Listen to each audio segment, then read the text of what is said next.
Alrighty, so well, pretty much almost every game is in the books, and I say almost every game because right now it seems like there is a lightning delay in that game between Inter Miami versus the Columbus Crew because, of course, an Inter Miami game has to be delayed. I mean, I think they've said that this is the sixth weather delay that Inter Miami has had this season, which, again, between the two Florida teams, they must be leading the league this season in terms of weather delay, and that, because there's that weather delay that was going on, and I still don't know when exactly that game is going to happen, and if the game is going to continue in the second half.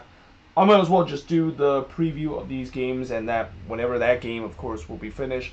Most likely, I will either do the review tonight or I'll just do it tomorrow morning because, I do feel a little bit tired because of the way that I did do a bit of an overtime today. I didn't get home until around 4 o'clock, and I do feel a little bit tired, even though it's only like 7:45 at the time of this recording. I mean, if that game is going to end up late, I might as well just do the review tomorrow because, again, you don't want to hear a tired version of me. You don't want to hear a similar version of me when I did the review back when I finished watching Minnesota play against RSL a couple of weeks ago. But that being said, in terms of tomorrow's action, remember how yesterday I said that there was going to be 6 games that's going to happen? Well, actually, that's not true. Though I wasn't off by that much. There's actually 5 games that's going to be happening, though 4 of them are actually MLS matchup. The 5th one is the Campeones Cup between NYCFC versus Atlas FC. So, yeah, I definitely did not forget about the Campeones Cup that is going on, and that, yeah, it's going to be interesting to see how that will turn out because of the way that, NYCFC have really struggled in these last couple of games. Well, actually, not just these last couple of games, but really ever since Tati Castellanos left the team, and maybe even going all the way back when Ronnie Delia left this team, that this team has really hit a point of just going for a free fall against an Atlas team that, I haven't paid too much attention to Liga MX, but I heard they're not having the best start to their season either. So it's going to be an interesting Campeones Cup, and it also will be a Campeones Cup that, I think for NYCFC, if they want to regain that confidence and maybe get themselves out of this kind of bad run that they're in, then win the Campeones Cup. Because if you can win the Campeones Cup and you can win a trophy to lift morale off that locker room, that's definitely something that can help them in terms.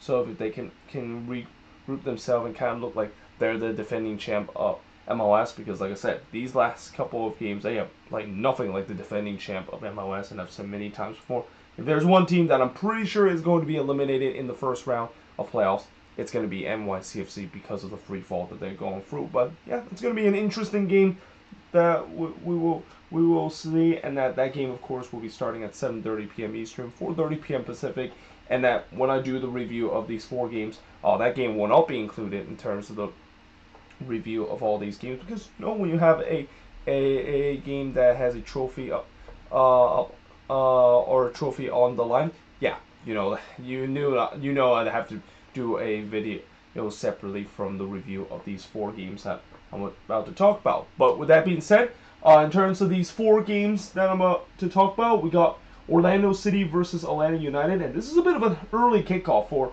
a midweek game. Usually for midweek games, we usually don't see kickoff starting no earlier than 7 p.m.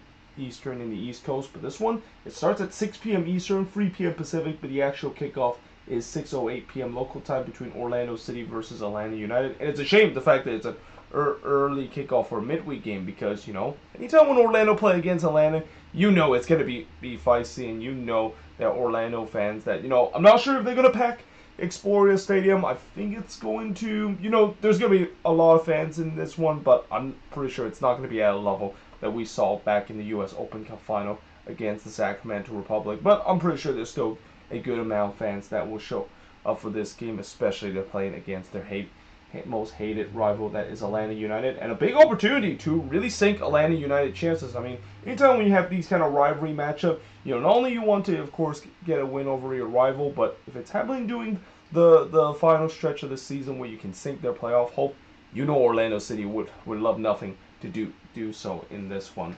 Now, in terms of the all-time meeting, though, for a long time we've been talking about how Atlanta United pretty much own Orlando City, and how Joseph Martinez, of course, have mentioned the fact that he basically owns Orlando City and he's the daddy of their team. But there's going to be interesting to see whether or not if Joseph Martinez will be playing in this game. Obviously, he did not play in the last game because it was suspended by the team, and that now it's going to be interesting to see whether if he after going through that suspension, whether is he going to be jumping straight back into action. I mean, you would think that he has to do so. Not only the fact that he's actually been contributing off the bench, but literally he is facing Orlando City, and he's going to be a guy that will score at least one goal against Orlando City, knowing how he loved scoring against the Lions. But that's going to be interesting to see how it's going to be. But also the key points coming into this game, for Orlando, even though they want to sink Atlanta United chances making the playoffs, they themselves want to make the playoffs and want to get themselves in a good position, because they after they had that hangover loss against the Philadelphia Union, they're only 3 points above the red line. While for Orlando United, they remain 5 points below the red line, because they can thank Inter Miami in terms of getting a big victory against the Columbus Crew to kind of stay just alive in terms of the playoff picture. But obviously this is another game where for Atlanta it's kind of a must-win game for them, and that despite the fact that they did get that big win against Toronto just a couple of days ago, from now on this is the time where they have to find some consistency. If Atlanta United doesn't find some consistency, then yeah, they might as well just kind of kiss their playoff hopes goodbye, and that they're basically just counting on the days before they will be eliminated, and it will be another very disappointing season and a lot of soul searching that will need to be done for this team in the off season. But now moving on, we got Austin FC versus RSL, and you notice I am wearing the Verde, and I'm definitely going to be wearing the Verde when this match is taking place, because I'm pretty sure for those fans that is Minnesota United, Portland Timbers, LA Galaxy, and even the Seattle Sounders are probably going to be representing the Verde, because they know that this is a big match against RSL, and especially RSL is that last team to make it to the playoffs if the playoffs started today in the Western Conference. A lot of teams that either above them or below them or really want them to lose. But coming into this game, it's going to be a 9:15 p.m. Eastern, 6:15 p.m. Pacific time. Very strange time for the broadcast time, and even stranger in terms of the kickoff time, 8:25 p.m. local time. I mean, usually when that's the kickoff time, that must be a late night kind of FS1 kind of start game. But no, this game is going to be just on regional television. It's just going to be a late kickoff in Austin on Wednesday night. But in terms of the all-time meeting, 2-0-1 in favor of RSL. Though one of the key points is that the home team have won all 3 of those meetings, and that Austin coming into this game with 15-6-9 record, while RSL have an 11-10-9 record. And after that disappointing draw against DC United, for RSL, they're kind of up against it all of a sudden, because now they need to make up for that, and that they're only 3 points above the red line. And not to mention the team that is below them in the standings does have a game in hand over them, and also have the tiebreaker over them. Well, for Austin, even though they kind of don't have a lot to play for, because we know that they're pretty close in terms of clinching for their playoff position, they want to get themselves back on track, because ever since that impressive 4-1 win against LAFC, of what we thought that they send the message to the rest of the Western Conference and to the rest of the league that they're an MLS Cup contender, yeah, they lost 3 in a row ever since arguably the most impressive performance they have had all season, and maybe in their franchise history. And that, yeah, they need to get themselves back on track, because of the fact that they have just not looked like the same Austin team that we seen them before, and that we'll see whether they can, of course, do so. And I'm pretty sure they can be counted on in terms of the weight of at least 4 teams that is definitely going to be rooting for them hard, so that they can get a result, so they can either stay in the playoff race or get some separation in terms of where the playoff line is right now in the West. Speaking of a team that is also rooting for a team to lose because they're in the playoff bubble, well, the team will definitely be rooting for the Vancouver Whitecaps too. So despite the fact that the Whitecaps are mathematically not eliminated yet, they're pretty much close to be. So in fact, one of the key points I mentioned with the Whitecaps, they'll be eliminated in this game if they do lose to the Galaxy, or if they drew versus the Galaxy and RSL win against Austin FC. So you could say in some sense that Vancouver will definitely be rooting for Austin in this one, and especially the same goes for the Galaxy, rooting for Austin to get the win against RSL. But while that game is taking place, their game is also going to be taking place simultaneously, and yeah, for the Galaxy 11-7 and 11, while Vancouver 9-7 and 14, as this game will start at 10 p.m. Eastern, 7 p.m. Pacific, but the actual kickoff is 7:08 p.m. local time. Now, in terms of the all-time meeting, it's a 15-6-9 record that the Galaxy had over the Whitecaps, and again, for the Galaxy,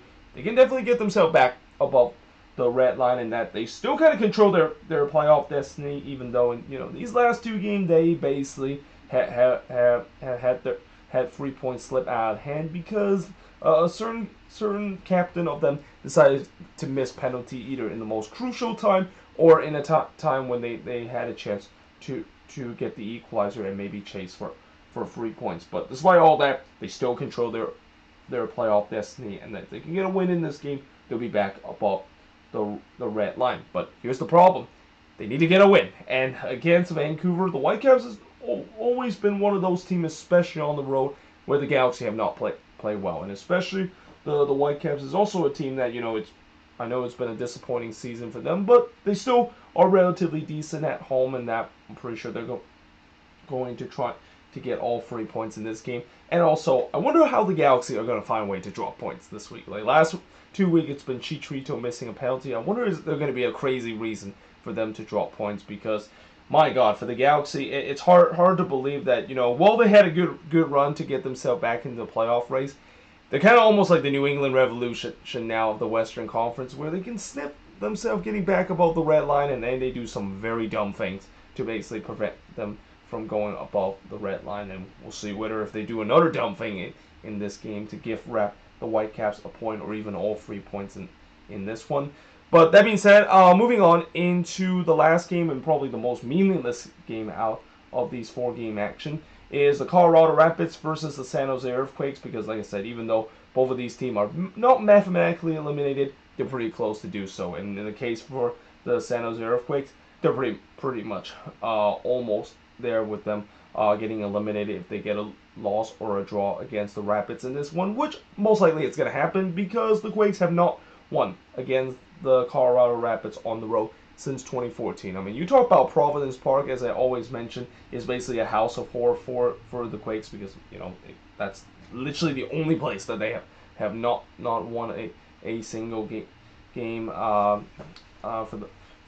the past 10 years. But Dick's Sporting Goods Park is equally a house of horror, with them just not able to get a win against the Rapids since 2014, and this is doing even times when the Rapids were bad. Like when the Rapids were a bad team, they still yet somehow find a way to not get victory against this team. And I don't have a lot of hope they will do so, because the Rapids, again, they're definitely showing some fight, even though they know that it's going to be almost impossible for them to make it to the playoffs. But they're still trying with a 9-9-12 record, while the Quakes 7-9-13, as this game will start at the same time as the Whitecaps versus the Galaxy team. But because this is a Mountain Time Zone game, it's going to be kicking off at 8:08 p.m. local time instead of 7:08 p.m. in the Pacific Time Zone. Now, despite the fact that the Rapids does dominate the Quakes at home, they still don't own the all-time meeting. It's the Quakes with a 31-18-24 all-time meeting over the Rapids. A lot of that is because the Quakes also have done very well against the Rapids, and the Rapids also kind of treat PayPal Park kind of like a house of horror, where I think they only won once against the Quakes, almost around the same time that the Quakes have last won a road game against the Colorado Rapids. Now, the Rapids, like I said, they're 7 points back of the playoff line. Again, it's going to take a miracle for them to make it, but overall, this is a game that I'm pretty sure both teams will try to play for pride, and that, I think for the Quakes, they'll definitely want to play for some pride, because, yeah, after that disastrous 6-0 defeat against FC Cincinnati, and that, I want to say that, I kind of don't care about the result, because, I'm pretty sure this team is playing out of strength.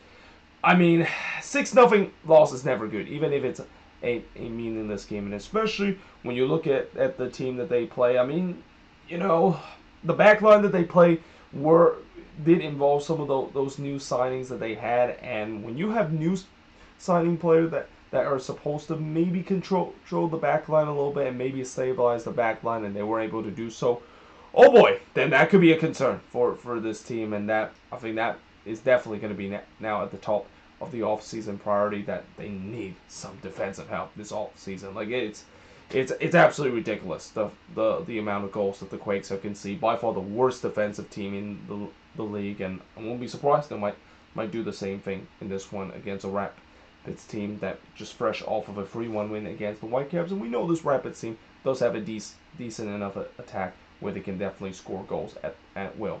But that being said, that is pretty much it for the preview of all 4 of these games, plus just kind of a quick preview of the NYCFC versus Atlas Campeones Cup game, even though it's not on the board here. But let me know in the comments below, what do you think of these 4 games and also the Campeones Cup that's going to happen tomorrow. Let me know in the comments your prediction for these 4 games and the Campeones Cup that will happen tomorrow too. But either way, hope you guys enjoyed this video. If you do, make sure you guys like, smash the subscribe button, and yeah, I of course will see you guys next time.